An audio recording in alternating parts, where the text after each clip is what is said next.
Good afternoon. Hello, everyone. Thank you for joining us for our discussion on innovation and climate change strategy today. My name is Martin Vroe. I'm Senior Director of Greenhouse Gas Reduction Technologies at the Ontario Centres of Excellence, and I'm your host and moderator today. To get involved in the discussion on social media, please use the hashtag OCEDiscovery. But before we get to our panel, I'd like to introduce a very special guest. We're delighted to have Parminder Sandhu, Chair and Interim CEO of the Green Ontario Fund, here to speak to the Green Ontario Fund and how GreenOn can assist you and your business. Parminder has more than 20 years of experience in the energy industry. He not only founded and led Canada's largest privately held energy program implementation firm, he also delivered results and met targets in a cost-effective and prudent manner, building trust and reputation with stakeholders. Let's give a warm welcome to Parminder.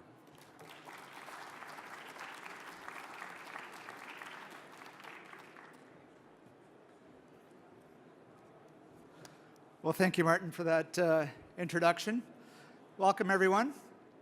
But first, I have to start with my congratulations to Tom Core and his team at OCE here. What a wonderful event. And I had the opportunity to attend the keynote yesterday. And let me tell you, that was futuristic. It was cool, but it was freaky. So that was something, especially when that hologram came down. I was like, I'm at Star Trek here right now. It was so wonderful. Anyways, Discovery is Canada's leading innovation to commercialization conference. That makes this the perfect venue to launch two exciting new programs from the Green Ontario Fund. These programs will remove market barriers to the adoption of low-carbon technology, stimulate innovation and investment, and help homeowners and businesses reduce their carbon footprint. It's exciting stuff, and we're eager to share all the details with you today. To start us off, please welcome Honourable Reza Moretti, Minister of Research, Innovation, and Science, to the stage.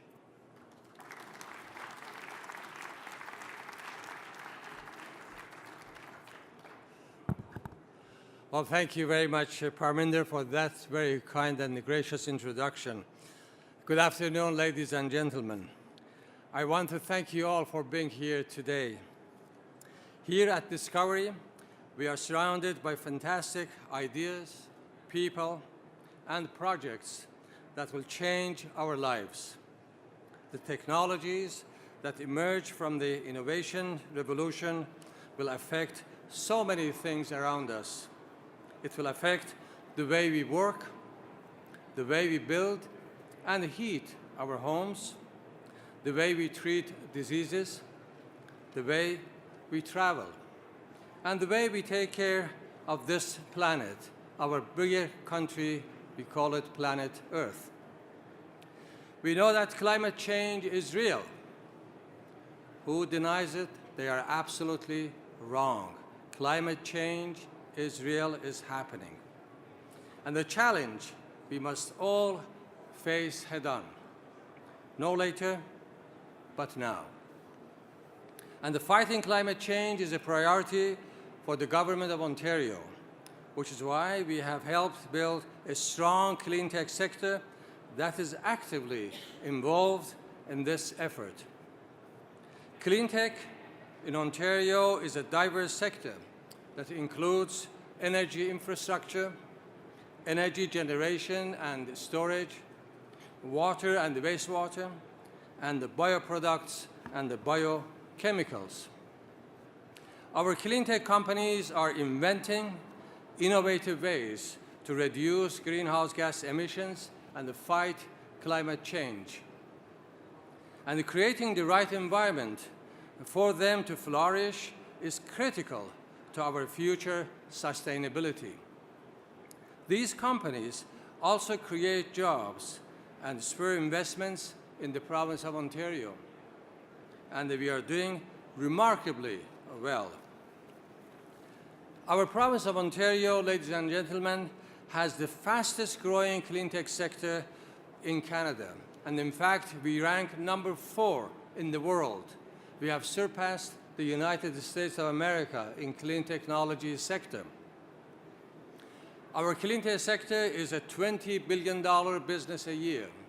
It employs 130,000 people within 5,000 companies.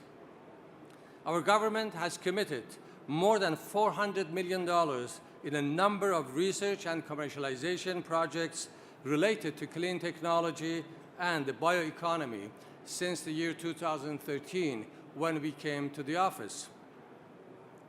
But we know we can do more. That's why I'm pleased today to be here today with my friend and colleague, the Honorable Chris Ballard, the Minister of Environment and Climate Change, who has been the champion for environmental protection in our province of Ontario, to announce some very exciting projects today. First, I want to tell you about the successful applicants for our Low Carbon Innovation Fund.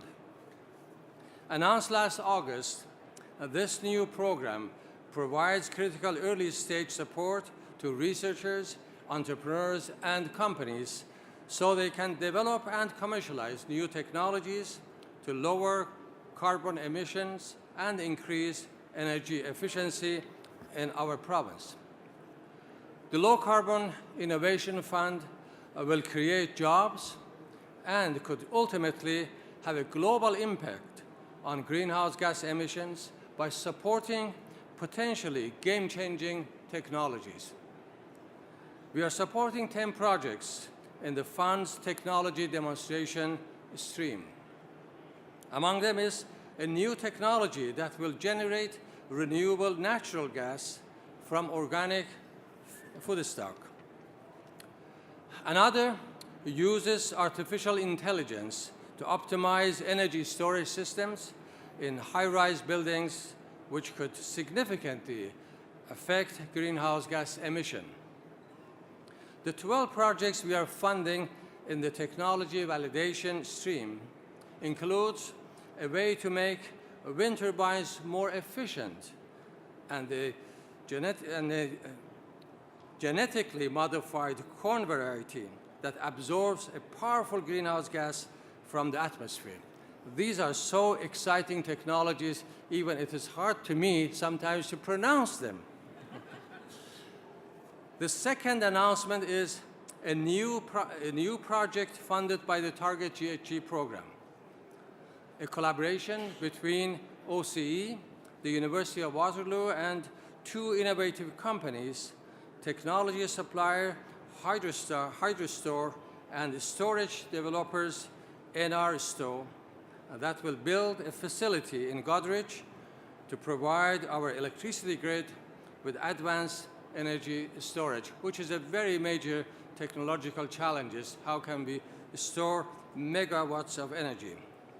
And it's great to have Annette Version joining us here today for this announcement.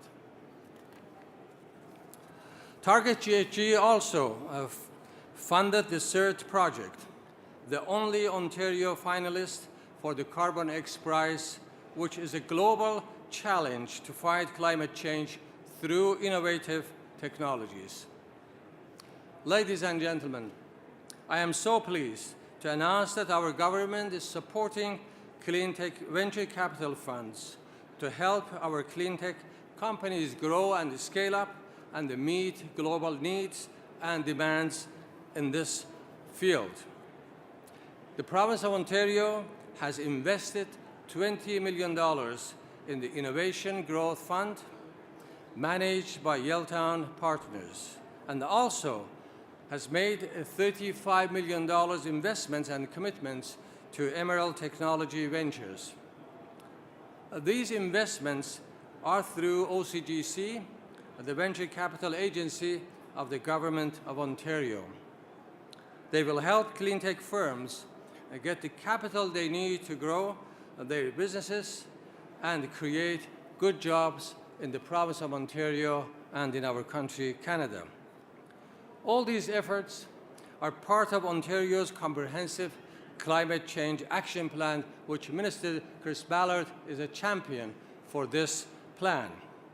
It aims to reduce greenhouse gas emissions to 15% below the 1990 levels by the year 2020, which is 2 years from now, and 80% by the 2050. Ontario is working to provide local companies with opportunities to become leaders in the cleantech sector. We want our cleantech innovators to grow, create jobs, and provide a safer and a cleaner environment for future generations. Ladies and gentlemen, when I look forward, the showcase floor of Discovery, see so many promising ideas, and they meet so many innovative people. I know that together we can make a difference. Thank you. Merci beaucoup. Miigwech.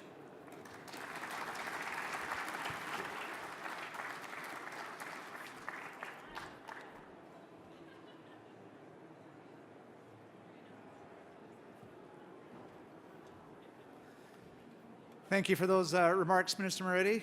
And with that, I'd like to turn the podium over to Minister Ballard to make some announcements.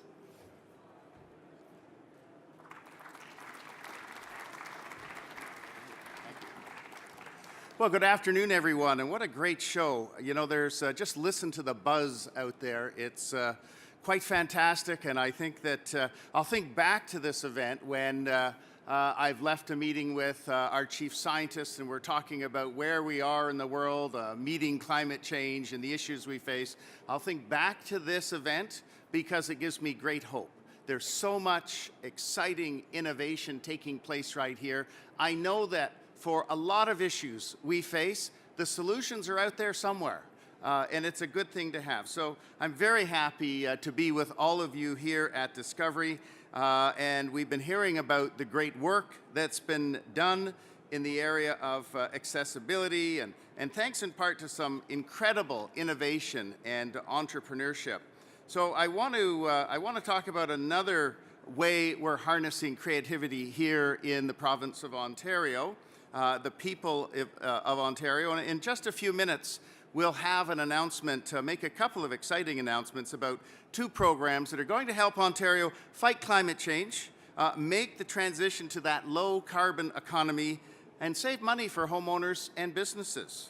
But first, before I go any further, I just want to take a second to acknowledge that the land we're gathered on is the land of Indigenous peoples dating back countless generations. And I always want to say thank you to our Indigenous partners as we embark on a journey together of learning and reconciliation. And as the Minister of Environment and Climate Change, I look to Indigenous knowledge to help inform us and to keep us heading in the right direction, because the Indigenous communities and their whole earth approach to our world is one that I think we need to reflect on, that when you do something over here, it affects over here. And as a politician, I need to be reminded of that, and I know we're building that into our policies going forward.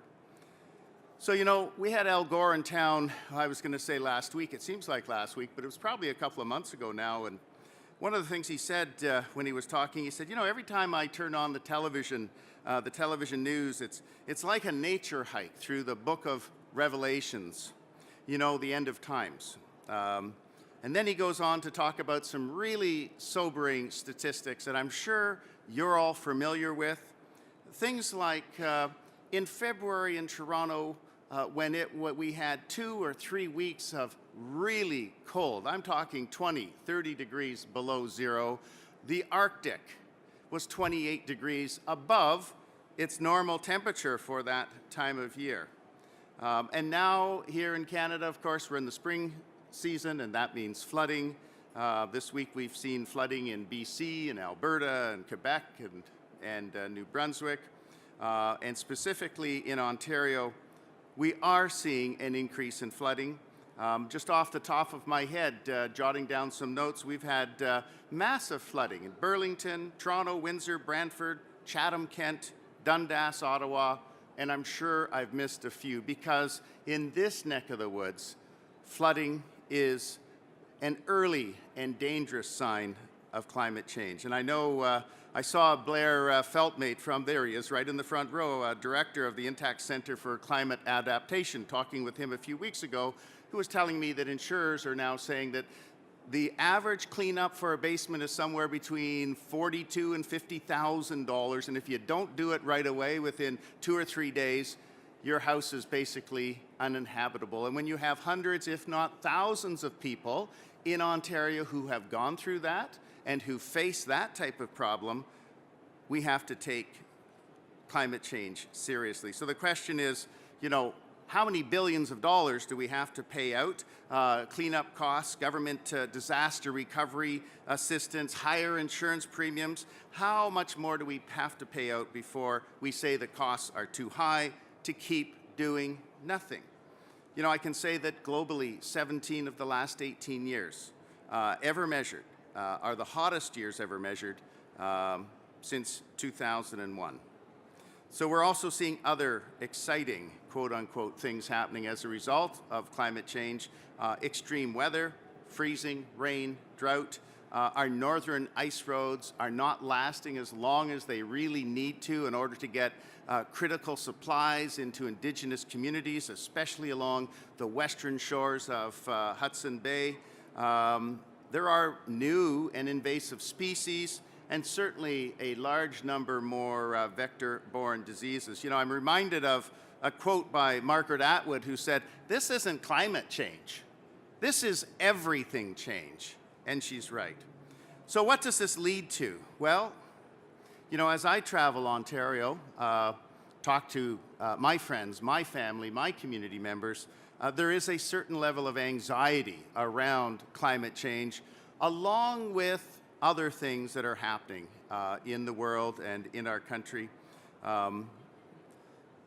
The nature of work. What will it look like? Will I have a job? Will my children have jobs? All of these sorts of things come together to really raise an anxiety level. And the last thing we need layered on top of that is discussion around climate change. And I always try and balance climate change discussions around climate change, because I fear that if we just dwell on the negative too much, people will run away and stick their heads in the sand because, frankly, we feel overwhelmed by all that's out there. And that's why shows like this are great, because there's a lot of exciting things happening. And we have done a lot of exciting things in this province. We just celebrated the 4th anniversary of shutting down the last coal-fired electrical generation plant in Ontario. That was huge. Getting rid of those coal-fired plants was the equivalent of taking all of Ontario's cars off the road. That's how big that accomplishment was. It was the largest ever greenhouse gas reduction program in all of North America. It has dramatically improved air quality and virtually eliminated smog days. I think we've had one over the past 4 years. So what we've done in Ontario is we have put a price on carbon. We have implemented a program to deal with those pollutants that are causing climate change. We are using a cap-and-trade system. That system that was developed by a couple of arch-conservatives, Brian Mulroney and President Reagan, to deal with acid rain. This is a program that they adapted, and it's a program that we've adapted. Haven't heard much about acid rain in the past few years, so clearly cap-and-trade works when you want to target some chemicals. As you know, we cap pollution. The cap declines each year. We sell allowances to companies that can't meet the required cap. And I can say that it's been a very good thing. Last year alone, in the first year of our cap-and-trade program, through the sale of allowances, we have raised $2.4 billion in proceeds. We've announced over $1.5 billion in investments. And I want to touch on one very important factor, $2.4 billion, every penny of which by law must be invested in projects and programs that reduce greenhouse gas pollution or end greenhouse gas pollution. very strict criteria for anything that I have to sign off on, and I have to sign off on all of it, that we make sure every investment reduces greenhouse gas pollution. We've done a lot of things in communities with our investments. For example, we've invested in probably most of your communities. If you have a hospital, if you have schools, if you have social housing, if you have transit. The big one right now is the Green on Rebates program, where we're assisting homeowners to put sufficient insulation in their attic, to swap out leaky windows, and do other things around the house to improve the efficiency of the home, helping homeowners save money and fight climate change. There's a slogan there somewhere. So today, I'm really pleased to announce 2 new programs that we're launching through the Green Ontario Fund. They're focused on helping people and helping businesses.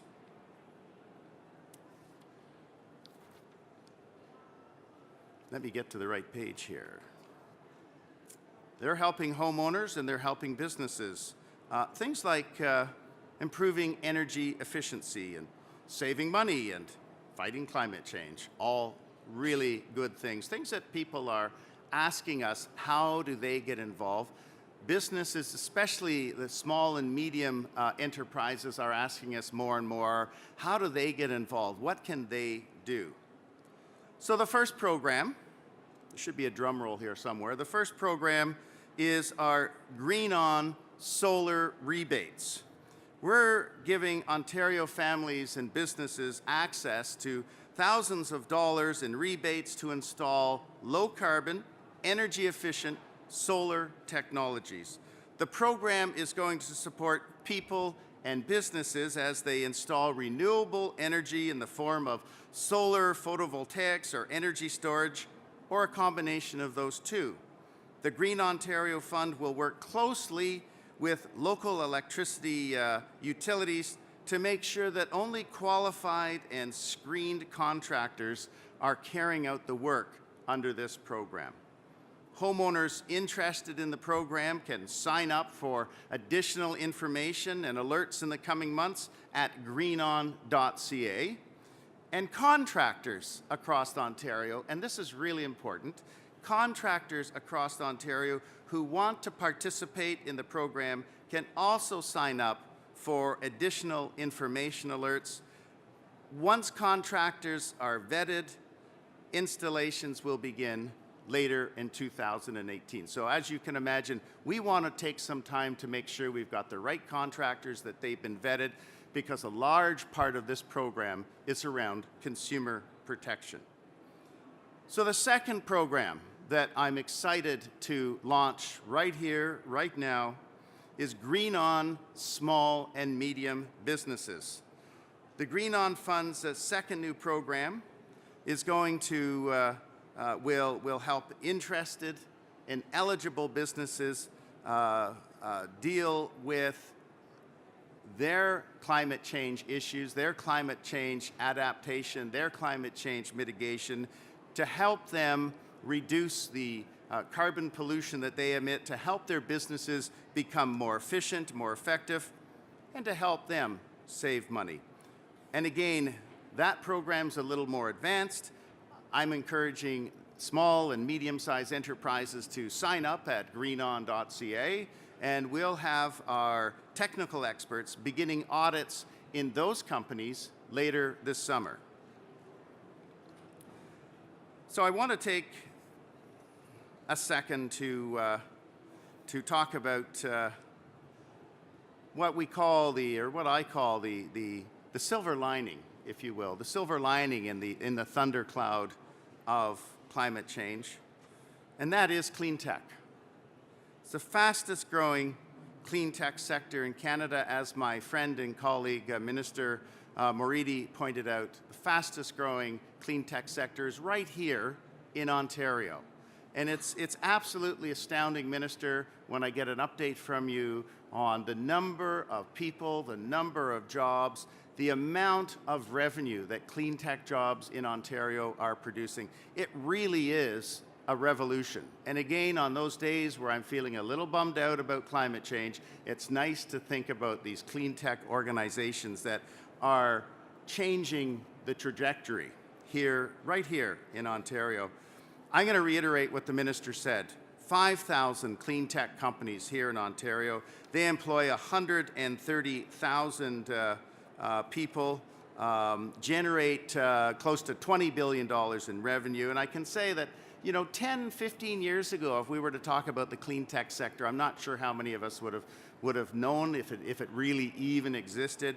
But today, as the minister pointed out, close to $20 billion in revenue.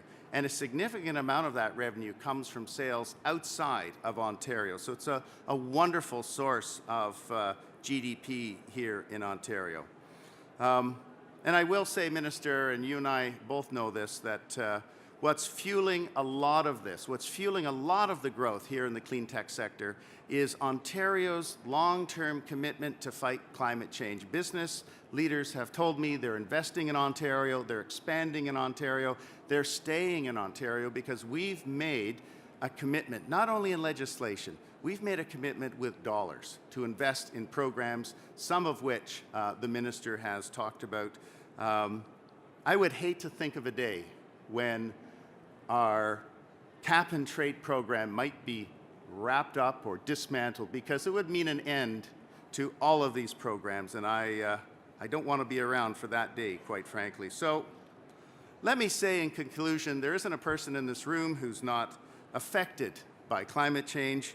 That's why our climate change action plan focuses on transforming how all of us live, how we move, how we work, and we are making major progress. Green on solar rebates and green on small and medium businesses are important programs that will enable homeowners and businesses to take part in the low carbon revolution that's taking hold around the world. And I know the minister and I have done a bit of a back of the napkin calculation. When you look at the clean tech sector sales around the world, if Ontario were to capture only 1%, or maybe its rightful 4% if we're fourth, or 25% if we're fourth, the billions of dollars in revenue that will create. So stay tuned. Minister Moridi is working hard on it. I've got his back. These two new programs are harnessing innovation in Ontario to create a healthier and more prosperous future for our province and our planet. Thank you very much, everyone, for your time, and enjoy the show.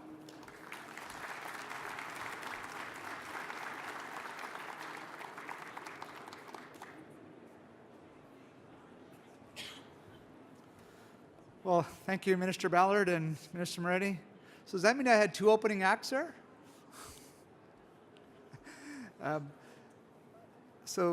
With that, I'd like to say the solar rebates and the small medium business programs are the newest additions to the Green Ontario Fund growing portfolio of GHG reduction initiatives. But before I start my remarks, I want to say a couple of things. These programs are only possible through collaboration. The SME program will be delivered through OCE's leadership and with partners like the Building Owners and Managers Association and the Canadian Manufacturers and Exporters Association. Our solar rebates program is a collaboration with the Electricity Distributors Association, the Ontario Energy Association, and your local hydro company. With that, I'd just like to see if I can get Teresa from EDA, Bella from BOMA, Paul from CME, Reagan from Electra, and Mike from Toronto Hydro, just to stand up and be recognized. These are our partners that are really delivering these programs for us.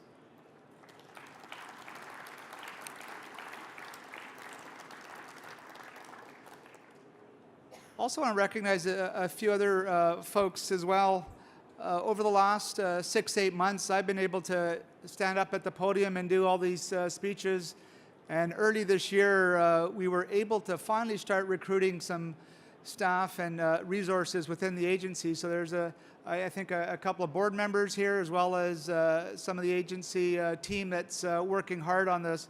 So maybe if Laura, Ed, Katie, if you guys are here, I saw John earlier. If you guys can stand up and be recognized, these are some of the team members that are really behind the Green Ontario Fund. to get things going. So Ed's here, but Sarah's here as well.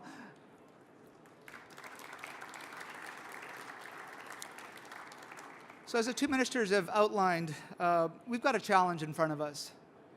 So I want to share a little bit about the Green Ontario background and kind of get everybody informed a little bit.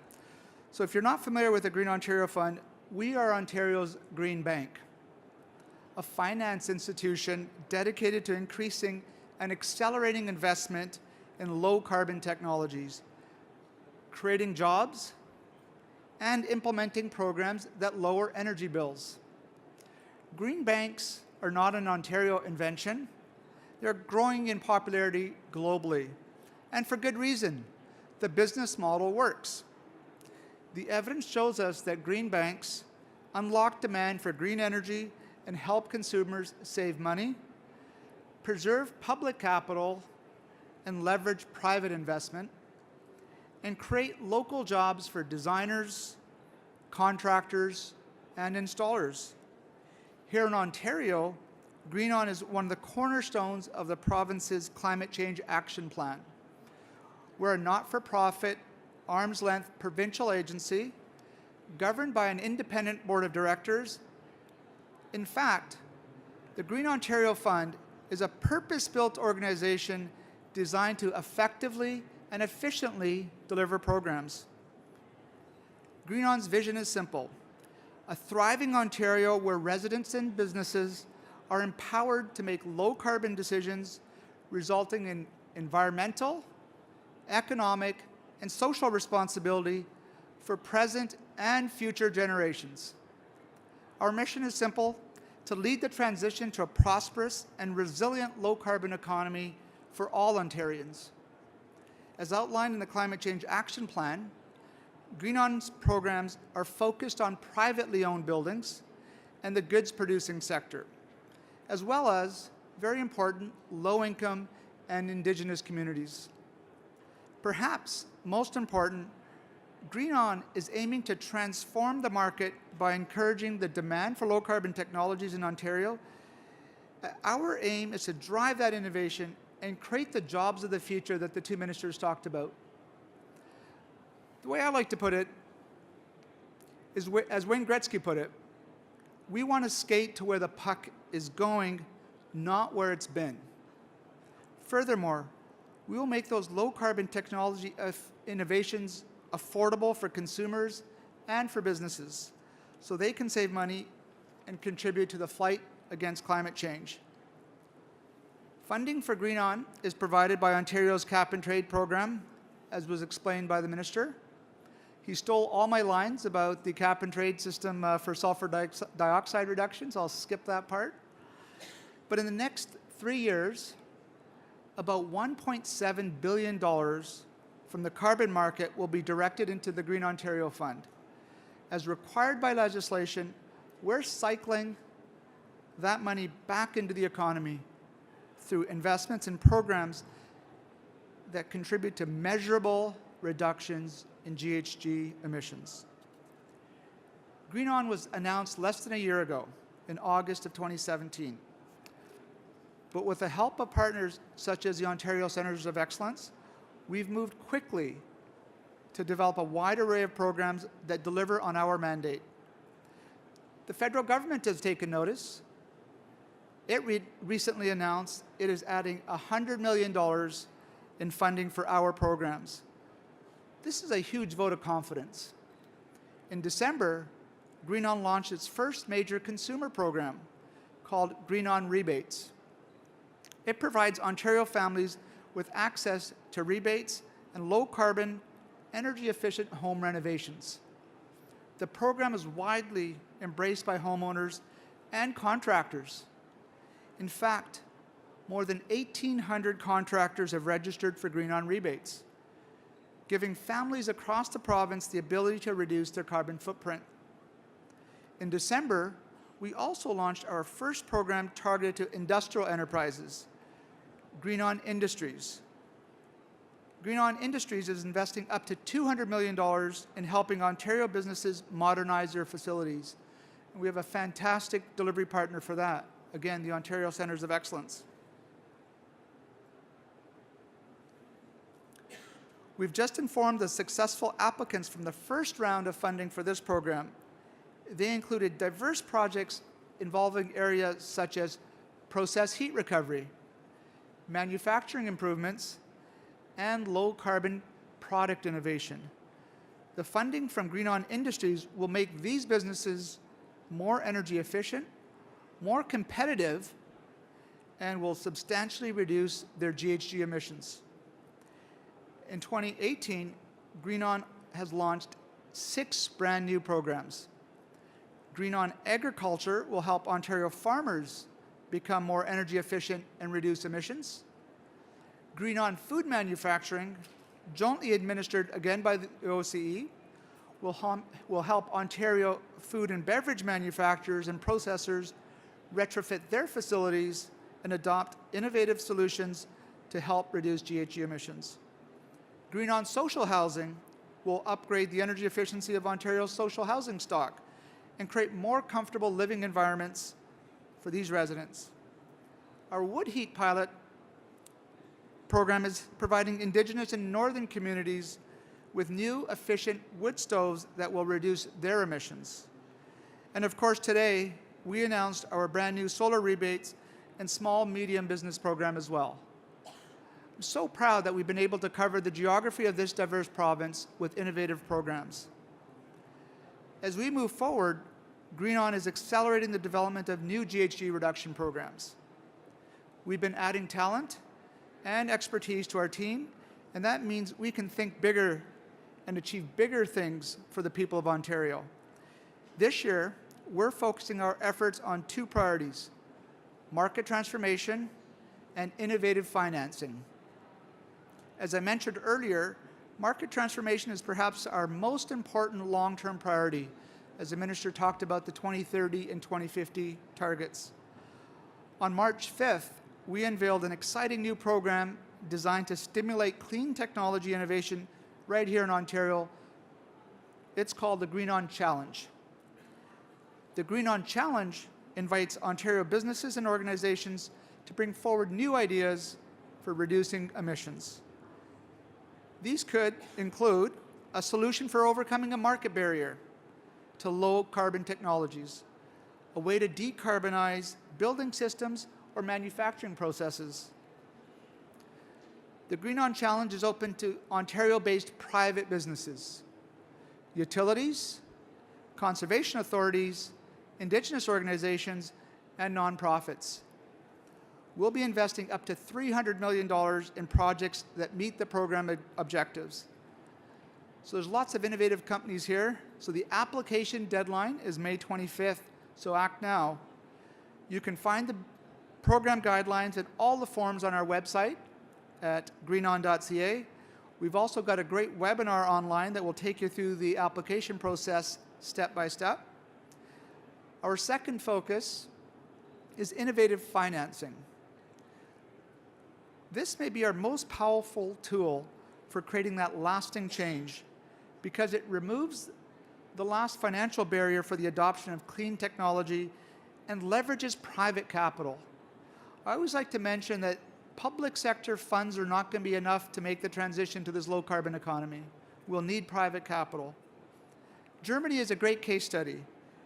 The KfW Green Bank has been a driving force behind the country's green energy transformation. As of 2013, it had financed energy-efficient retrofits or construction in over 3 million homes. But more than that, KfW has helped educate German lending institutions about green energy opportunities. In 2017, KfW was actually able to scale back some of its financing programs by about 6% because a commercial financing environment had become so positive. As a green bank, KfW has done more than fill financing gaps, it's actually closed some.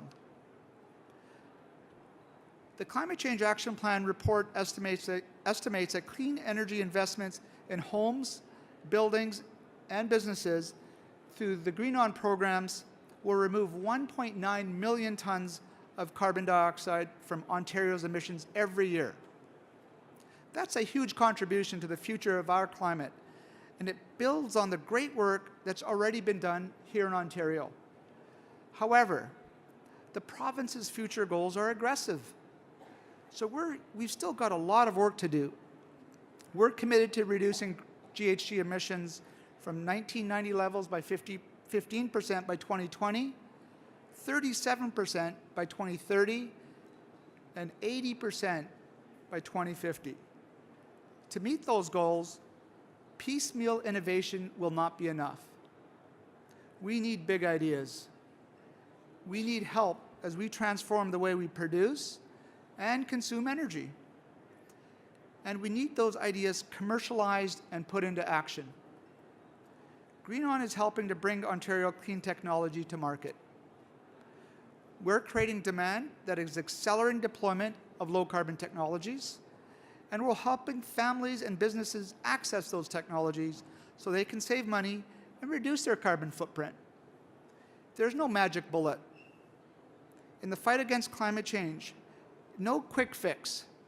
Instead, we need to harness the collective brainpower of this province and unleash its capacity for innovation. So let's keep pushing the limits, challenging conventions, thinking big, and showing leadership.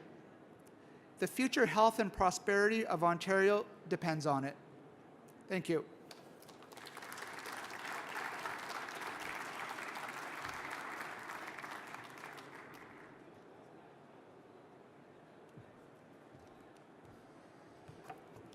Thank you very much, Parminder. Your remarks were very insightful. Your experience with and passion for energy efficiency and conservation continues to make a difference here in Ontario and across Canada. For those of you just joining or have just come in the back, my name is Martin Vroh, and I'm the host and panel moderator for this session, and I'm also the Senior Director of Greenhouse Gas Reduction Technologies for the Ontario Centres of Excellence. So at this time, we will proceed to our panel discussion. Climate change is already having widespread effects on cities, oceans, and ecosystems. Fortunately, there are hundreds of innovative companies working in the clean tech space, spurred on by program support from governments, global competitions, and consumer demand. For the next hour, we will take a look at some of the success stories and adaptation strategies geared towards helping us all breathe easier. Our panel format will begin with a brief introduction from each of our speakers, and we will then have a casual panel discussion followed by an interactive audience Q&A. Our first panelist is Annette Verschuren, and Chair and CEO of Enerstore Incorporated, a project developer that operates industry-leading energy storage projects in partnership with progressive stakeholders and leading technology providers. Next, we have Michael Behrens, Managing Director of Origination at Clear Blue Markets. Michael has developed the cap-and-trade strategies for a number of large and small emitters and is also involved in the active management of their compliance positions. We also have climate finance expert Céline Bach, President at Analytica Advisors, an Ottawa-based consulting firm focusing on developing Canada's green economy. Next, we have Elizabeth Shirt, Emission Reduction Alberta's Executive Director of Policy and Planning.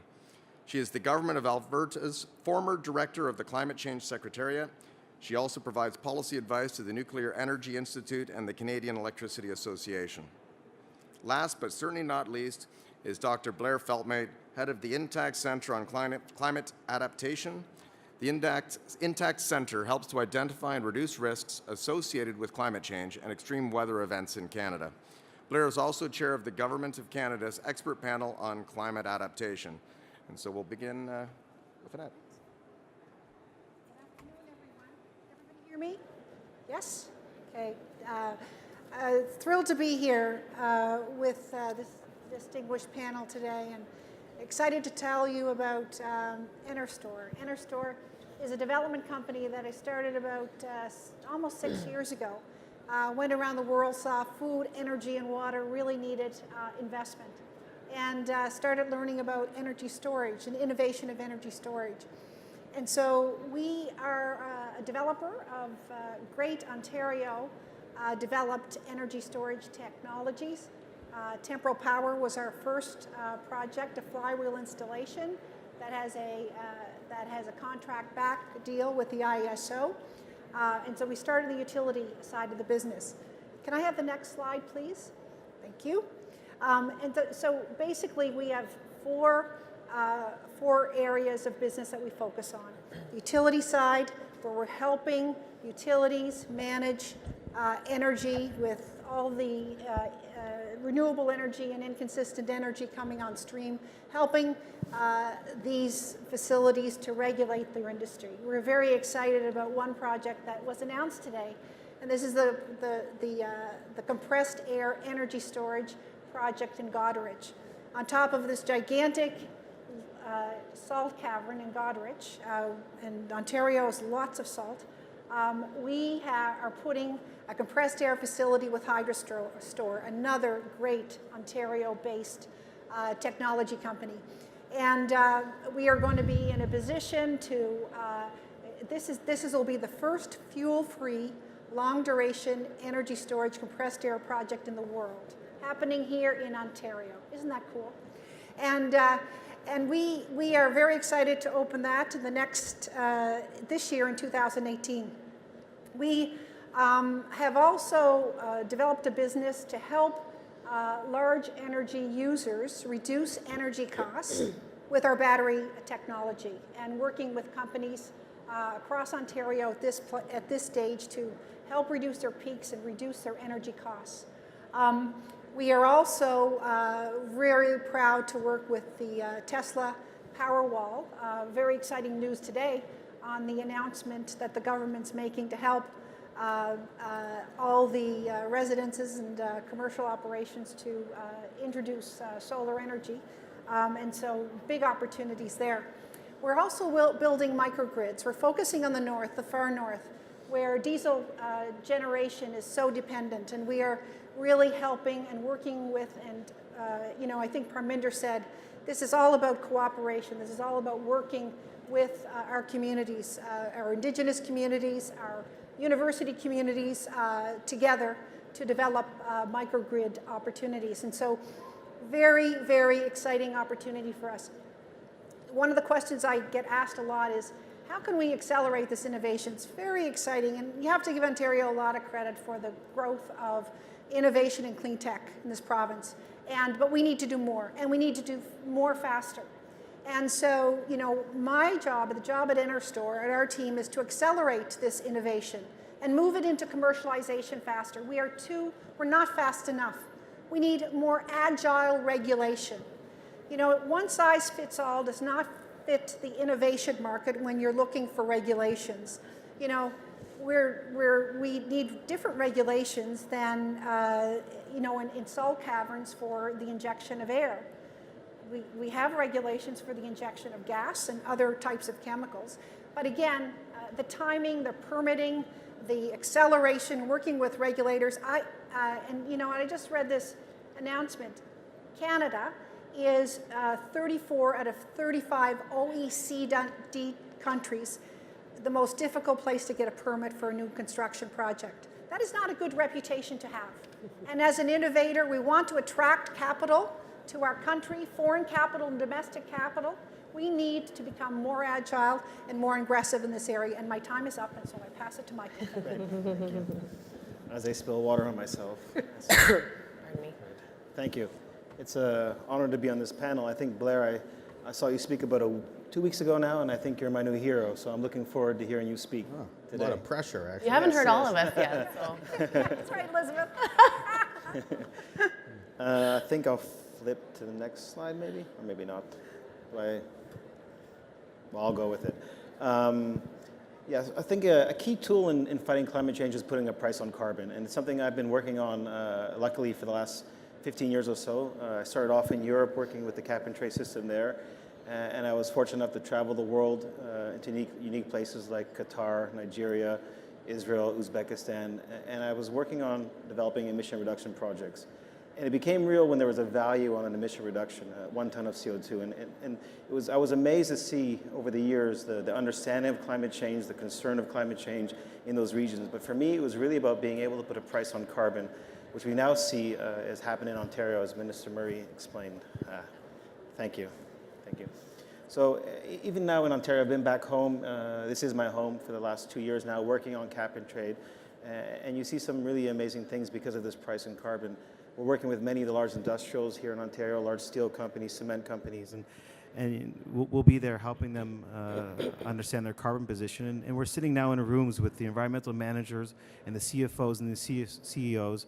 And these are people that have probably never been in a room together in over 10 years of working together. So you see that this price on carbon is really making an impact throughout the company.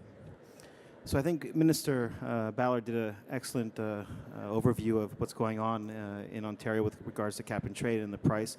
I just wanted to show a quick slide on the most recent auction that Ontario had on cap and trade. It was the first auction together with Quebec and California. And from a market perspective, it was a strong result. We saw the current auction allowances fully oversubscribed. There was 98 million allowances sold out, the largest allowance volume ever at an auction in the WCI. We saw that the price closed around $14.61 US, and that was above the floor price. So there was a strong sentiment for buying allowances. And not only for the current vintage, what you saw was the future. That's the next compliance period, really far out. That's 4 years from now, and 69% of that auction volume was sold out. And I think the key point of this slide is this is where the revenue is coming from all the funding projects you heard about today. This is where the buyers are buying their allowances, and this is where the revenue is being generated for the interesting projects and funds that we were being told about today. Just a quick supply and demand chart here. What are we seeing? We actually see that the market itself in California, Quebec, and Ontario, the WCI market, is currently oversupplied, which sort of goes against what you saw in the results of the auction. And we see that the market itself will probably become short by 2025. But that gives industrials a lot of time to look at opportunities to reduce their emissions, to look at the innovative projects they can install. They can work with the OCE fund to develop projects to reduce their emissions, because what happens once we get closer and closer to this period where we see that the market itself is short, and I thought I'd go through this quickly, is the price forecast. And we produce our own price forecast, and what we're seeing now is this orange line is the blue line, sorry, the light blue line is the floor price. That's the embedded natural floor price in WCI. And that goes up over time of 5% plus inflation, and that's the floor price only in an auction. And what we see is the orange line. That's the actual traded price that we're seeing. And right now it's trading very close to the floor, not below the floor, but close to the floor. And we see that the market itself is seeing this demand, the short, coming to the market, and are buying more and more. And we expect the market to come off the floor price by 2020.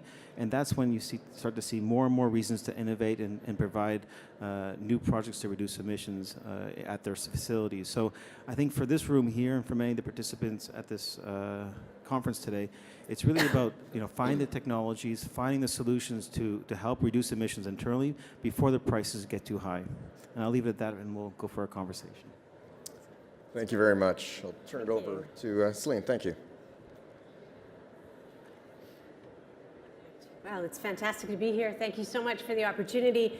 I'm going to take us up a level and start with a couple of remarks about just the personal journeys that people are beginning in the area of sustainable finance.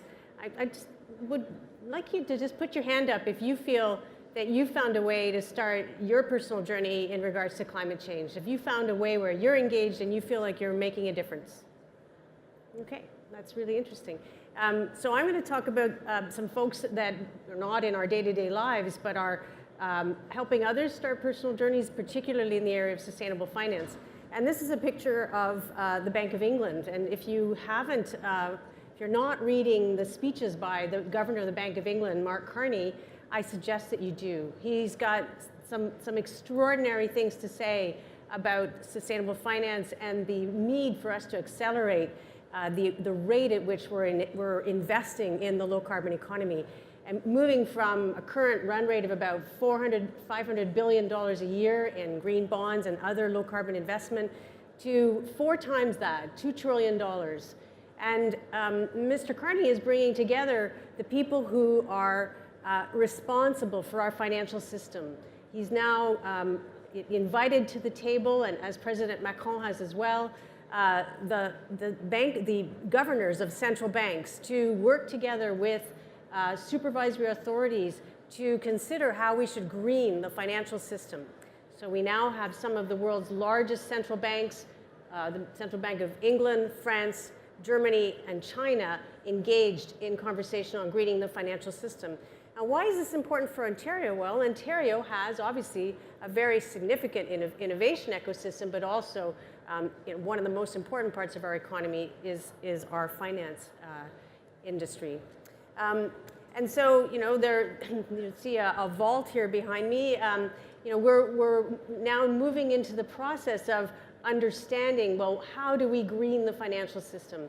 And one of the major initiatives in that regard is the Task Force on Climate-Related Financial Risk Disclosure, which, again, if you have a moment or two and want to look that up, you'll notice that Michael Bloomberg has been engaged in leading a group of long-term investors, including pension funds and sovereign wealth funds, to consider what kind of disclosure should we be expecting from our companies, large corporations, banks, and others, so that we can understand carbon risk within our financial system.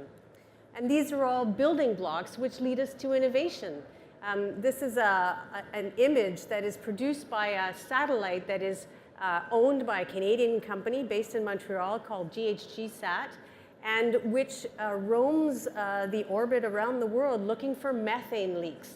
So this is a little cutout of a methane leak that you can imagine as someone who might be interested in investments in green bonds or in other vehicles to accelerate the progress towards a low carbon economy. One thing that we might be interested in is the connection between emissions and solutions to those emissions, as we have on the exhibition floor here. And you can imagine how we might be able to connect this with blockchain protocol, and how long-term investors and insurance companies would be interested in the combination of that robust discovery of GHG dangers in terms of emissions, and how we solve those with fantastic technological solutions, including blockchain, which is part of the guarantee and the reporting of those solutions. And finally, I just want to end with this picture. I think people call this now dandruff diplomacy, right? That was the picture of President Trump making President Macron perfect. And I think it's important for us to think about, how the great solutions that we're working on, whether they have to do with finance or with the physical energy production or storage, and how we eventually make it possible to have the conversation which will lead to the U.S. coming back into the Paris Accord. And I believe actually that sustainable finance, and particularly instruments like emerald bonds, which would enable companies that we now are possibly excluding from our solutions on climate change, that they may enable us in Ontario to be the leaders in this new innovative sustainable finance area, to bring the U.S. back into the Paris Agreement. And with that, I'll turn it over to my colleague. And Elizabeth is going to speak to us from there. I have to say, I'm a very proud board member of Emissions Reduction Alberta and an Ontario resident. Thanks, Celine. Thank you so much. Thank you so much to Martin and OCE for having me here today. I have to say it's a heroic panel across the board. I'm actually honored to be here on stage with such smart folks. I have to say I really enjoyed also hearing the ministers speak. I'm from Ontario. I live in Alberta now in Edmonton, but I have two sisters and a brother between London and Ottawa. So, and what I noticed in hearing the ministers speak and the remarks from Green On is we're not so different, you and I. A lot of the challenges we face are very similar. I had the great opportunity to work prior to my previous role with both Premiers Prentice and Premier Notley developing their climate frameworks and their approaches to climate change. And what we find, and very similar to Parminder's remarks, is there really is no silver bullet, regardless of your political leanings. We need all of these options. And so that's something that at Emissions Reduction Alberta we're very cognizant of. We need to price carbon in some way. Alberta's is doing it a little bit differently than Ontario, but we recognize that need. We know we have to look at lowering the carbon footprint of electricity. We know we need energy efficiency opportunities, and we know that we need innovation. So a lot of commonalities, I think, between what's happening in Ontario and what's happening in Alberta, which to me is exciting. Again, Emissions Reduction Alberta, we are a not-for-profit corporation, but we're funded by the government of Alberta. We're actually funded by the carbon levy in Alberta that applies to large final emitters. So those are those industrial facilities in the province that emit over 100,000 tons of GHGs per year. One means of complying with Alberta's regulations, which puts a sector-based performance standard on those industrial emissions, is to pay into a fund. We're funded by the Alberta government, and we reinvest those funds back into technologies that can reduce greenhouse gases. So typically we fund at the pilot, demonstration, and first-of-a-kind deployment sort of stages.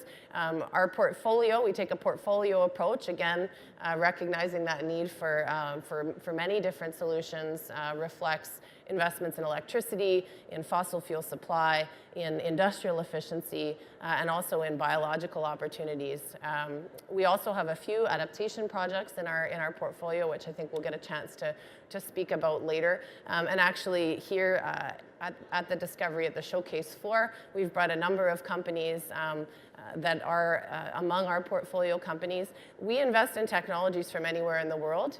We can invest in technologies that come from Ontario, Quebec, and in fact, at our booth today, we have folks from Solidia, which is a New Jersey company. We have folks from Titanium, which is an Alberta company, folks from Microtech, which is from out east this way, McGill University, as well as Morgan Solar, an Ontario company. So just some quick stats on ERA. Since we were established back in 2009, some of you may be familiar with our previous name, the Climate Change Emissions Management Corporation. That was a mouthful. We rebranded in 2016 to Emissions Reduction Alberta. But since we were established, we've invested in over 120 projects, over $320 million worth of investment, but total project value of over $2 billion. So pretty exciting. We're anticipating about 8 megatons of cumulative reductions by 2020, over 27 megatons cumulative by 2030, and also result in economic benefits that you can see here in the form of jobs and GDP. So really quickly, I know we're going to talk about this more as the discussion progresses. We recognize, though, at ERA that while we invest in technology solutions, it takes a lot more than that to turn an idea into a product and a product into a company, and that's what a lot of you here in the Discovery Showcase floor are looking to do. So we really promote the idea of complete solutions. We know it takes more than money, takes more than a good idea, it takes more than a business plan, it takes the right team, it takes a customer, it takes the right regulation, the right policy. So that's what's exciting, I think, about events like this, where we get to bring together folks from diverse backgrounds and think about how we put the pieces together for success. So with that, I'll hand it over to my colleague, Blair. Well, I'm going to stand up if you don't mind. So thank you very much. Certainly pleased to be here. And we've heard from a bunch of very smart people who work on climate change from the perspective of mitigating greenhouse gas emissions and the importance of the work they engage. It can't be overstated. But what I'm going to talk a little bit about, I'm the adaptation guy. It's given the fact that climate change has happened, is happening, and will continue to happen. We'll slow down the rate of change through mitigation, but will continue to happen. How do we adapt to this future to take risk out of the system that will otherwise be realized through extreme weather events? And I'm building on a little bit of the minister's comments. He made reference to the fact that flooding, for example, in Ontario is problematic. And to put this phenomena, this challenge, into more tangible terms, you can look at this chart, and what you're looking at is time. In the lower left-hand corner, 1983 over to 2017, and each one of the green bars depicted on this chart reflects catastrophic insurable claims in the country in a given year. And in insurance terms, a catastrophic insurable event is any event like a flood, fire, wind, hail damage that costs more than $25 million. That's called a catastrophic event, and people add up those numbers on an annual basis and plot them out as you've seen here. And what you can note is that from 1983 up to about 2008, we were in the zone in Canada of total insurable claims payouts of about $200 to $500 million per year. But now, from 2009 onwards, up to 2017, and the numbers are still coming in for 2017, we've gone to over $1 billion per year catastrophic loss claims. And the factor that's driving this increase in cost, this big upward bend in the market, is too much water in the wrong place. There's no question about it. For Canada, the elephant in the room, the challenge of the room for Canada relative to the manifestation of extreme weather events, it's flooding. And it is now at the point, and it's specifically, more specifically, flooding basements, residential houses. That's the big cost in the country. And it's now at the point where the frequency of flooding in repeated locations is so high that it's producing an uninsurable housing market in Canada. From Halifax to Victoria, increasingly so, and certainly right here in Toronto, there are pockets within the city where people can no longer get insurance coverage for their homes for any kind of water damage, whether it backs up through the sewer system or it comes through the side window, period. And this is very, very problematic for the country because it makes the house a ticking time bomb. Because the next time a flood occurs in a home where they don't have insurance coverage, and very often this is sewer water, so picture it, nasty stuff. If you have a $50,000 to $100,000 basement flood without insurance, what do? And the Canadian Payroll Association shows that about 48% of Canadians live month to month. That's it, paycheck to paycheck.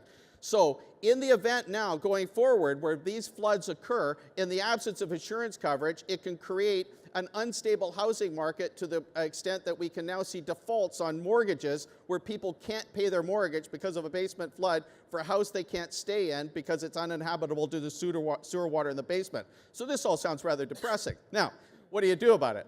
And this is just one aspect of where we're moving forward on adaptation to climate change relative to the challenge of water. Right now in Canada, as we speak, we're creating 3 new standards in the country to address flood risk. The first standard applies at the level of the individual house. What are the activities that you can engage around a house, on the outside of the property and inside the basement, to limit the probability of having a flooded basement? And it's things like disconnecting the downspout from the eaves trough system so it doesn't go into the weeping tile system. You cut that off, put an extension on the pipe, direct the water 3 meters from the foundation. That contributes to not having a flooded basement. There's a multiplicity of factors like that you can engage around a house that will end up in the probability of you having a flooded basement much, much lower. We're then creating a new standard right now on new residential community design. And by the way, the we here is a combination of National Research Council, Standards Council of Canada, Canadian Standards Association, and the Intact Centre is involved in all of these. We're creating a new standard in Canada on how to build new communities with certain features in place that will make it such that when the big storms hit going forward, the probability of flooding in these communities is much, much lower.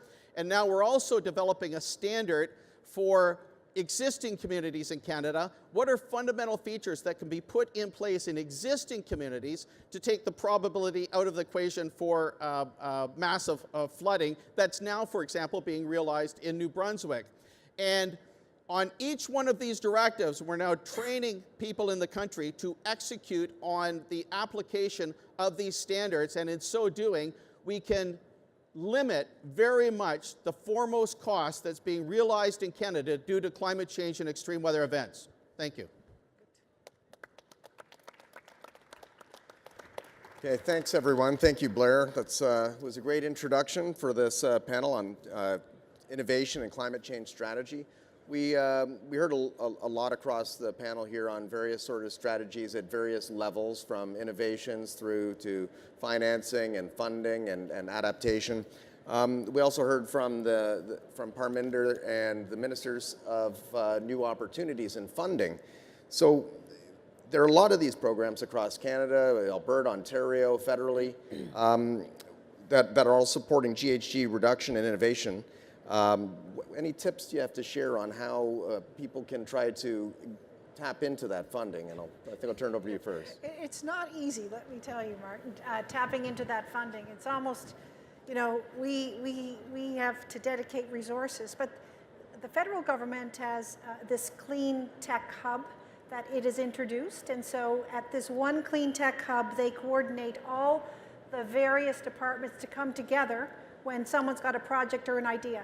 I think that's a great idea, and I think one of the real dilemmas we have as entrepreneurs, we're all working, looking for, you know, returns, working on, you know, with not big budgets. And so the ability for you to help us understand where this is all happening is critically important. I think you have to be clear on where you're going, Martin. I think you have to understand where the opportunities are, where you can leverage government money with private sector. We have a pension fund and an asset management fund that are our equity investors along with myself.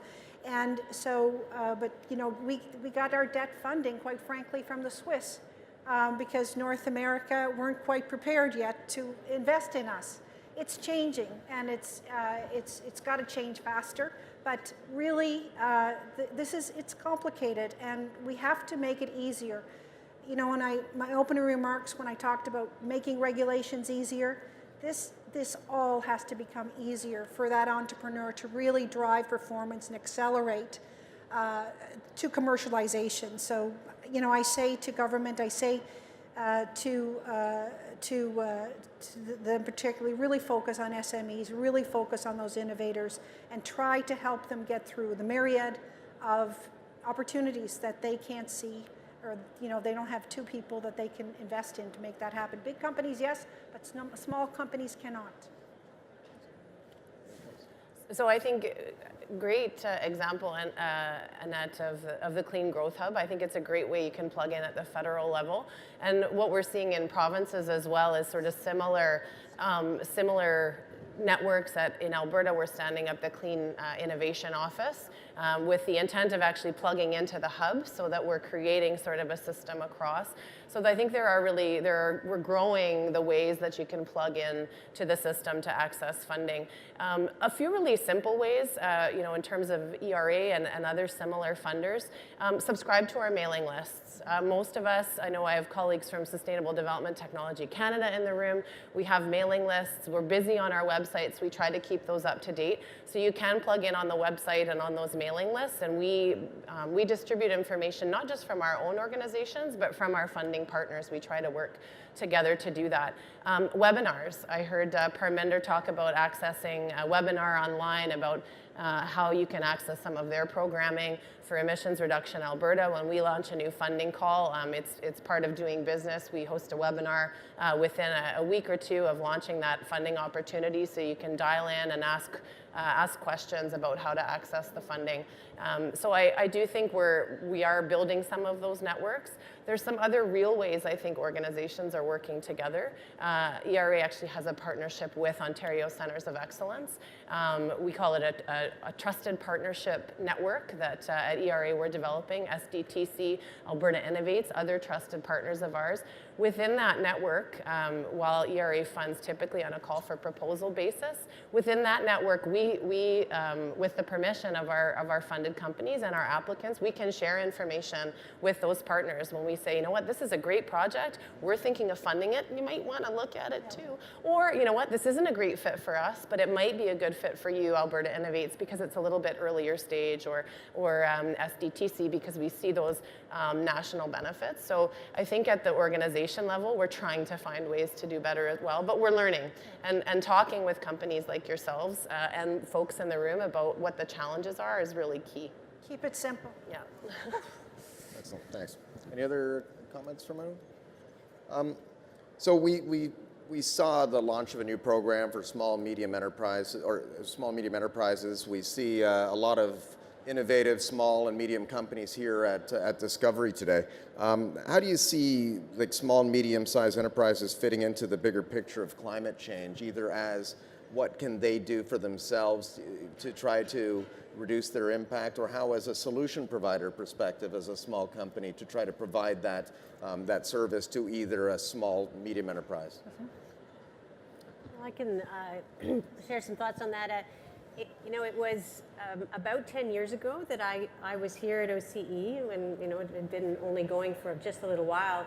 And I floated the idea of our needing to keep track of the innovators in Ontario working on climate change. And in that regard, created the foundations for the confidence that our ministers have today in being able to refer to the number of companies, the number of jobs, and the value of the exports and all of that. Those sort of basics to be able to understand the relevance and just the significance of SMEs as solution providers, as partners in contractors, implementers of solutions for climate change. I mean, that's relatively new. We're just starting to build that. It seems like a long time for me because I started 10 years ago, but we've just got Statistics Canada beginning to talk about that. I'd really like to see the province of Ontario produce annual, if not quarterly, data on exports by size of firm. I'd like Reuters to report on that. I would like us to be able to look up exports of environmental goods, which again, we created the world's first global index of trade in environmental goods so that we could see that it's 2/3 the size of the automotive industry and growing faster. We should be, our economists should be plugging in that data into their national GDP models. That's not the case today. So we're laying foundations, there are opportunities, but SMEs as a key driver of productivity, of exports, of innovation, we're starting to build that story. And there's some folks on this panel who are key to that as well. And Celine, to add to this, procurement. The governments of our country buy a lot of stuff. Can you imagine if a condition of procurement for big companies that are say, look, we want you to partner with clean technology companies or identify areas where we can build these infrastructure facilities, cleaner, more responsibly, et cetera.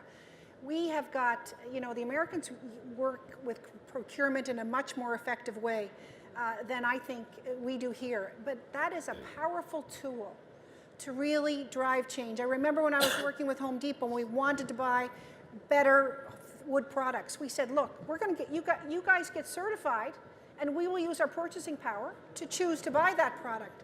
Same thing here. We have such a great mechanism to develop ways in which we can introduce clean technologies, small SMEs working with larger SMEs, growing and procuring products in a more responsible way. That's every level of government. Yeah, to me, I see SMEs playing a really critical role in that idea generation. And within our portfolio, although our funding is generally targeted towards large industrial sectors and emitters, over half of our projects are actually led by SMEs, by the numbers of that, over 120. But what we also encourage are those partnerships, right? When we put out a call for proposals or we look at projects, we look for those opportunities where SMEs or technology developers are looking to partner with industry to address those challenges, those solutions that are really demanded by the market. Because at the end of the day, that's what we're looking for. When we provide a grant, we're looking to see that there's a customer at the end of the day that wants to pull that idea all the way through to commercialization in Canada, hopefully export and beyond. So those partnerships between the SME technology developer and the industry sort of customer, I think, are really critical. Really critical. I think certainly when we look at the suite of projects that we've been able to fund on the Green On Industries program, and prior to that, the Target GHG Industries stream, all of those large industrial applicants that were awarded, or those that are applying for the program, over 50% of them their needs are being met by an Ontario SME that is providing those services that are allowing these companies to hit their targets to try to reduce their impact on greenhouse gas emissions, and whether they be from reducing it or trying to produce a product from it and CO2 utilization. So as you said, you have some interesting guys from Solidia here trying to do exactly that sort of thing. So very interesting. Can I just add one more thing, because we have some expertise here, and I'd like to bring you into this. One of the things that I'd hoped that we would have been able to do in our cap and trade system is to make offsets available to SMEs that are innovative and that are bringing solutions to large industrials. And there's some interesting market dynamics there, and it's in part because SMEs do not have the pricing power, obviously, of their customers.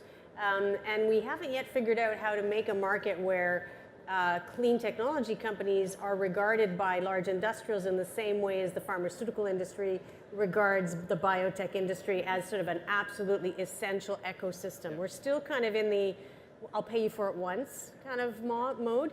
And so I have a question for you about whether or not you think it would be interesting or relevant to have offsets that are really targeted at innovative solution providers, and how you would imagine that. I was going to try to keep the talk positive today, but I didn't want to talk about offsets. But it's been a bit of an issue in Ontario with the development of the offset program. It's a bit disappointing, I have to say. We're quite far into the program, and the offsets are just not there. So. I tried to redirect it. I can change the conversation. I sent it right down to the microphone. Sorry. So it is an issue, and I think there's been a bit of a fear to put offsets into the market that are not considered to be additional and to be legitimate. And there's a lot of experiences in the EU through some of the projects in China, for example, that just lost some credibility. So because of that, there's been a bit of a hesitation to really be innovative in the offset development. So we're really following the protocols of California. We're following a slow process in Ontario to develop offsets, and I think it's exactly to your point, it's hindering these innovative projects. So we've been trying to speak with the ministry to say maybe we can have a second, I definitely don't want to use the word second tier, but a second program for these innovative offsets to say, okay, let's test this out with the aim to be part of the system at some point in time. So sort of have a buffer where you don't inject them into the program right away because of that fear,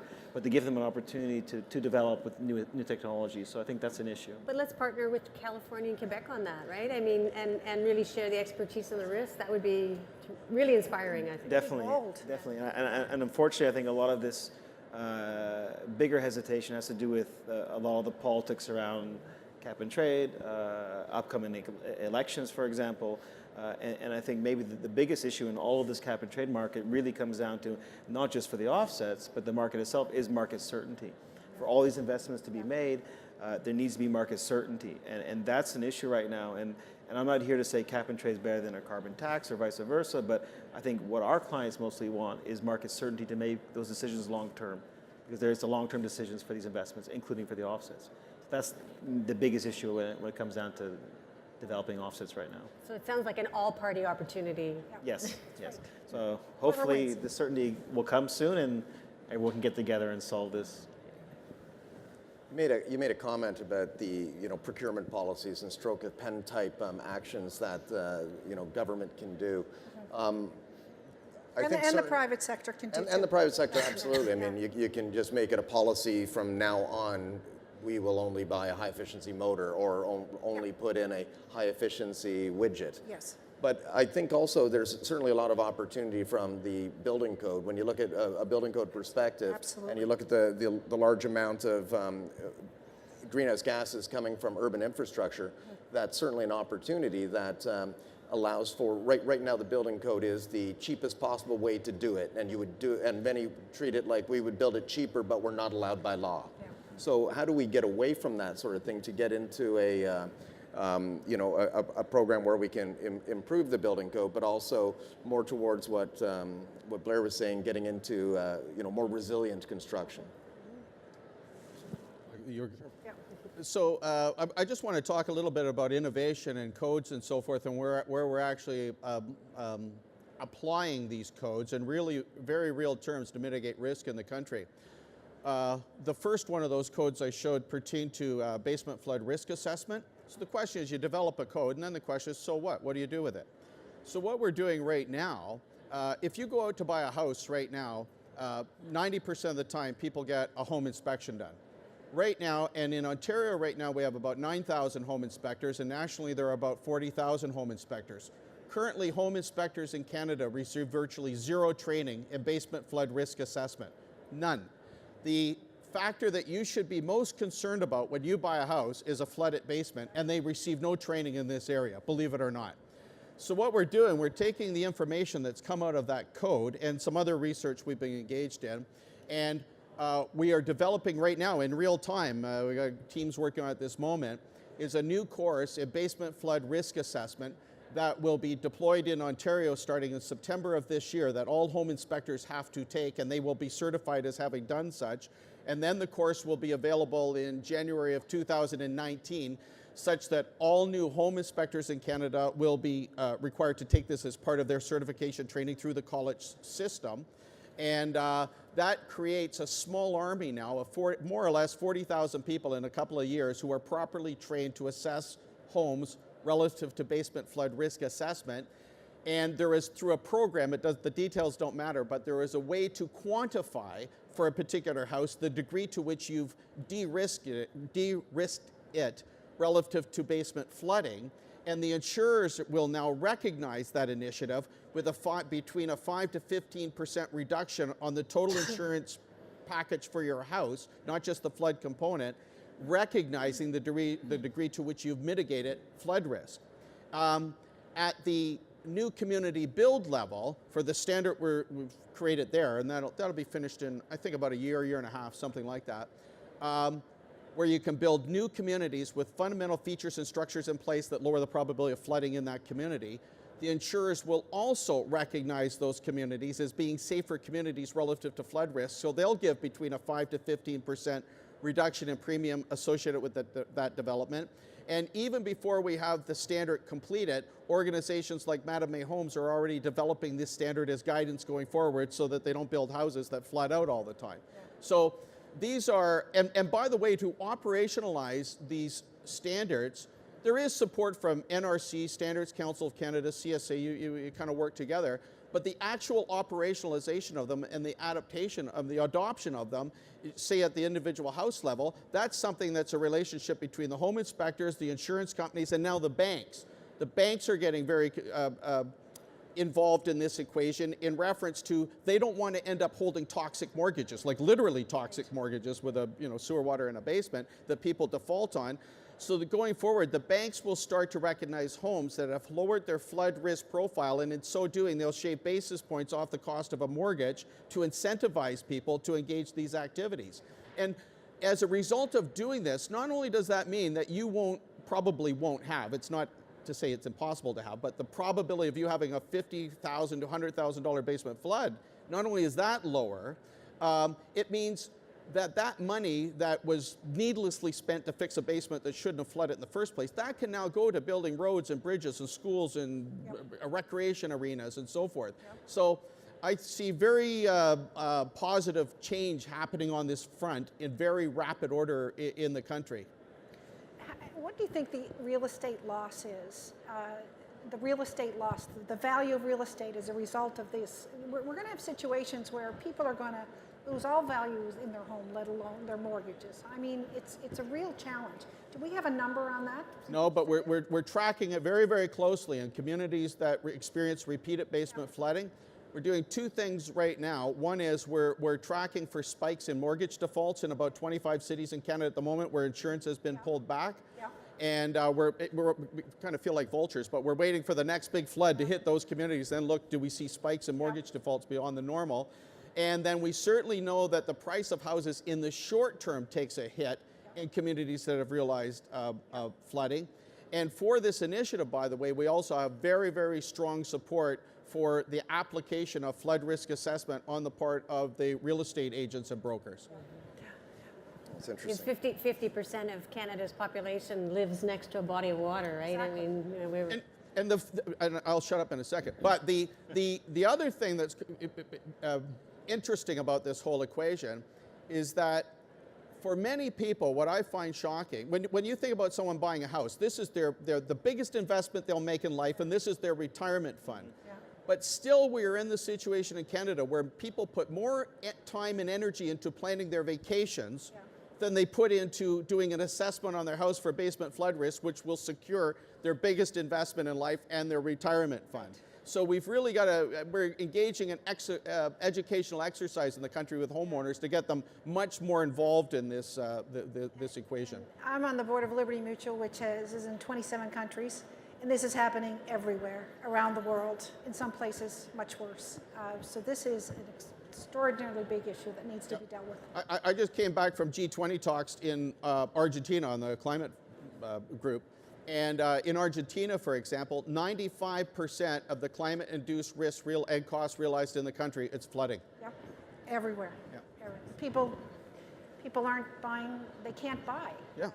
That's one of the big problems. So it's adaptation is key, conservation is also. I mean, we talked about it a little bit, but standardizing.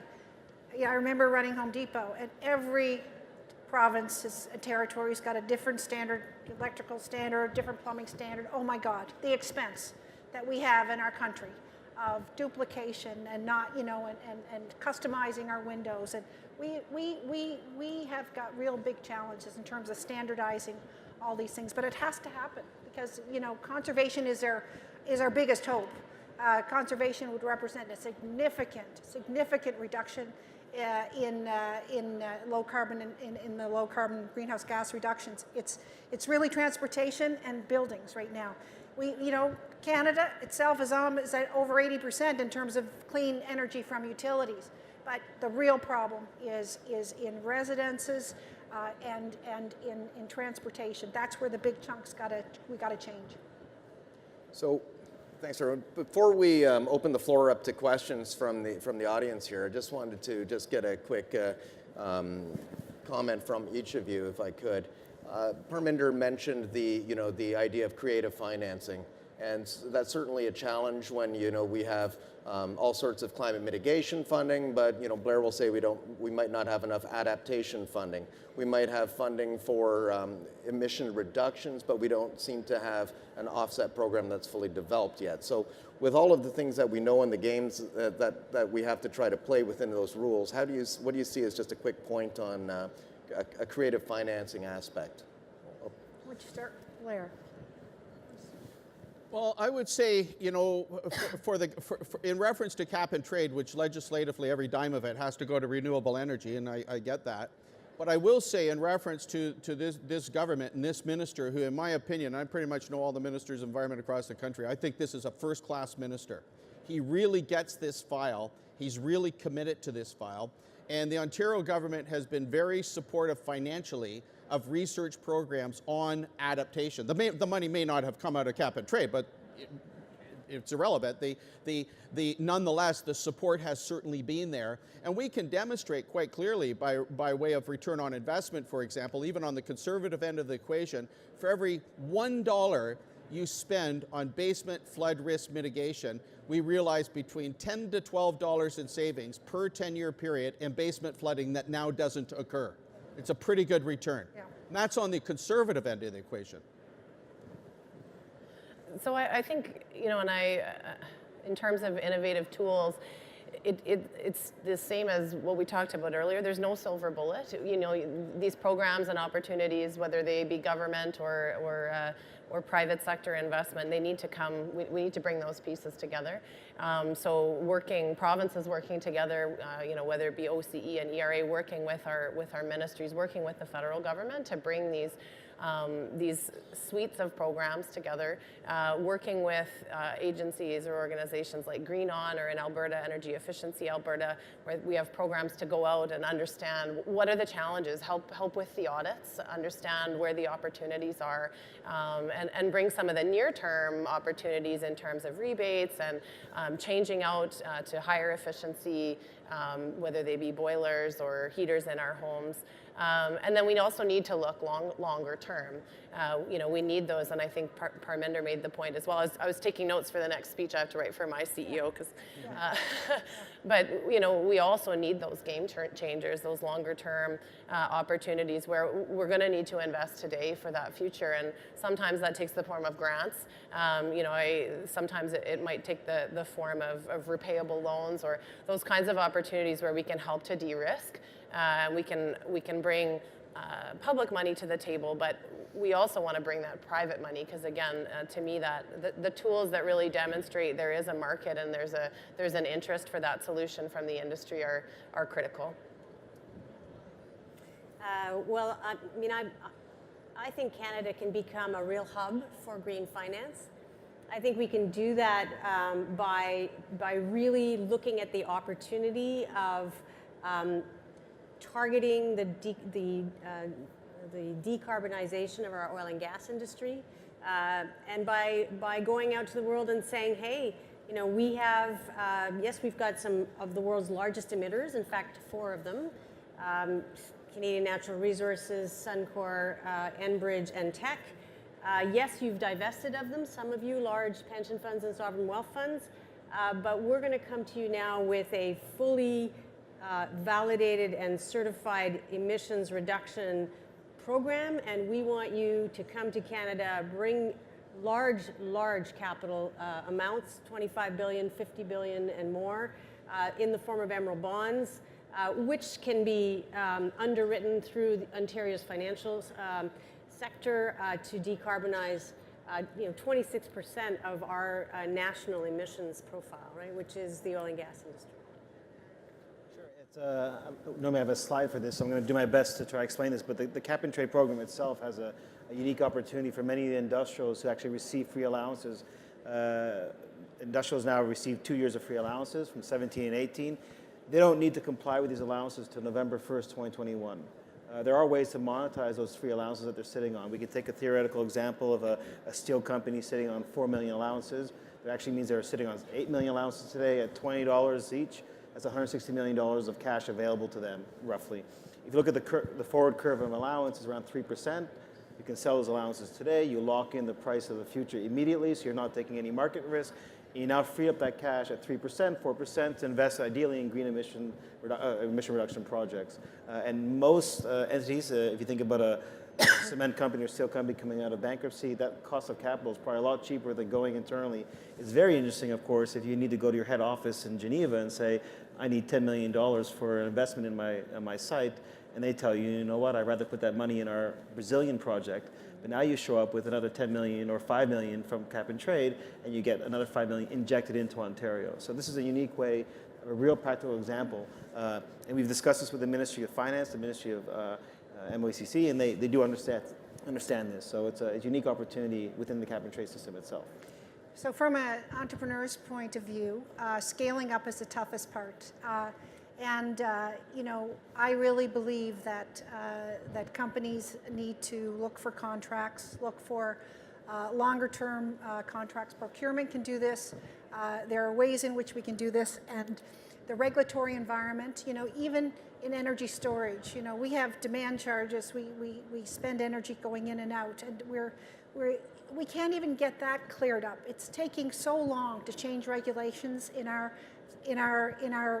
country, in our province, and if we could be bold and have the guts to develop an accelerated regulatory environment for innovative companies in the clean tech sector, and we really want to drive that, boy, can we go faster. We're not going fast enough. People are stealing our ideas, or, you know, at a very early stage, buying our companies and, you know, expanding south of the border or in Europe today.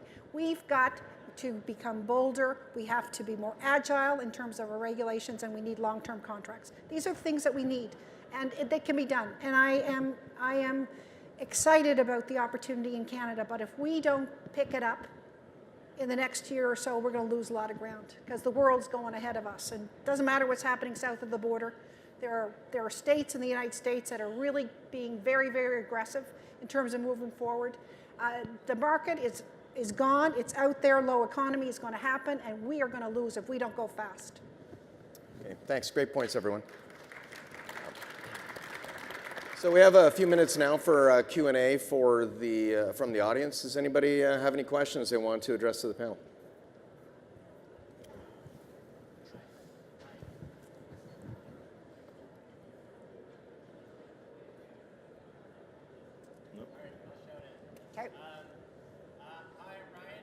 company called Salient Energy. We've made a cheaper, safer, longer-lasting battery to replace lithium-ion. One of our major problems that we see coming forward is that when you're selling these big, costly assets that are supposed to last for 20 years, it's hard for a startup company to get the credibility to sell such an asset that basically needs to be guaranteed for that entire life. Right. So what do you think new technologies need to do to get accepted by, let's call it a risk-averse market? Is it mostly through partnerships with established companies, or is there some way governments can kind of guarantee warranties? I don't know. I'd like to hear your thoughts. I'm sure there are a lot of different ways. You know, we are partnered with, companies like Hydrostore and Temporal Power to develop their technology and to commercialize it, accelerate it. We're not investors in technology, but we, as developers, evaluate, and we're agnostic. We see different technologies in terms of energy storage and take a look at where they are and how close they are to commercialization, and then we'll work with them to develop that technology. In the earlier stages, it's tougher, right? But a strategic partner is not a bad idea if you can find one. I think an organization, a company like yours, Ryan, if there was a procurement policy in Nova Scotia, because I know you're from Nova Scotia, and just a great entrepreneur, and if there were ways in which we could accelerate and help you during that scale-up period. I think, again, procurement could help, and say to big companies, to the big companies of Canada, the Enbridges, et cetera, you start partnering with small and medium-sized enterprises, and we'll incent you to do that. I'll tell you, things will change. The power of procurement is enormous. Thank you very much. Next question over here. Okay, I'll defer the pure hydrogen question to my friend and colleague Matt Fairley from Next Hydrogen and the Hydrogen Business Council, and I'll concentrate on the overall picture. And Ed, it's a question actually for you. Here we are at OCE Discovery. This is geek heaven. This is what? This is geek heaven. Yes, geek heaven. This is geek heaven, and you are, among all the panelists, the expert geek in your new role as the leader of Next Storage, but also at my favorite technology emporium, Home Depot. Thank you for bringing it to Canada. So my question is in terms of my organizational involvement. I sit on the board of Ontario Sustainable Energy Association. Many hundreds of companies like these and our future members are out there developing new ideas. The challenge, though, for our members and for the green tech sector, the clean sector, is how to mainstream our technologies, aside from the procurement process, which would help, but how do we do that on a large-scale way, involving whatever channels you think are appropriate, but also touching on Blair's comment about the value of education, the importance of education on bringing new technologies, new solutions to the market? Look, we spend 50% of our time, quite frankly, educating. We're advocates. We have to sell the idea of energy storage to everybody that we talk to. Oh my God. And then talk about different technologies. And what we're trying to do is bring the solution to the problem. So luckily, the ISO did do these RFPs, and we won a couple with these technologies, right? So that helped. Are we doing enough of that? I don't think so.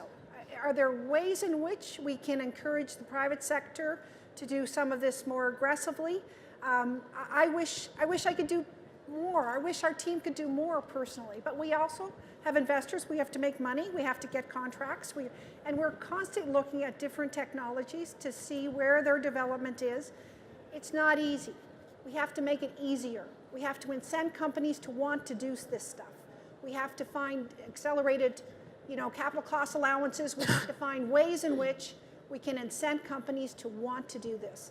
And so I think tax mechanisms could be very interesting to do that, but it is a struggle. It is a struggle to teach people about what we're doing in this province, what we're doing in this country. We need everybody talking about this, everybody talking about it. It's not the environment versus the economy. It is the economy and the environment. And we've got to make our traditional industries more efficient, effective, with a lower carbon footprint, and we have to drive those new technologies. I think everybody's got to get engaged, you know. If I have one reason for success, I'm one of these people that thinks of the idea, gets to 60%, and then I go do. So we need people to go do and make a few mistakes. We're okay. We can make mistakes, but we have to drive change, and we have to do. If I can make one small supplement to this, Yep. because the other thing that EnerStore does, it invests or works with partners, financial companies, because I'm familiar with EnerStore, Yep. that brings money into those technology development companies, Yep. because it is a challenge for small companies to enter the market. But it's even more difficult for small companies, especially developing technologies which cost money, to complete all the trials, all the prototyping, all the first launches. How can we facilitate the investment community to, and maybe you're the better one to speak on this, to bring money into the companies that need the money today and this year? Can someone else help me answer that question? Does anybody have an look, you know, I think though, if we really truly get behind this industry and see the potential of it, I think there are investors that I think they're, you know, we talk to investment firms, we talk to banks, we talk to it's finally coming. The challenge is to go from small prototype to medium size to large. You know, that 2 megawatt project in Goderich, we want to make into a 20 megawatt project in the next project and 100 megawatts the next. That's how you scale up, that's how you drive change. But you know, we're betting on this, and our investors are excited that we're betting on this. God bless them.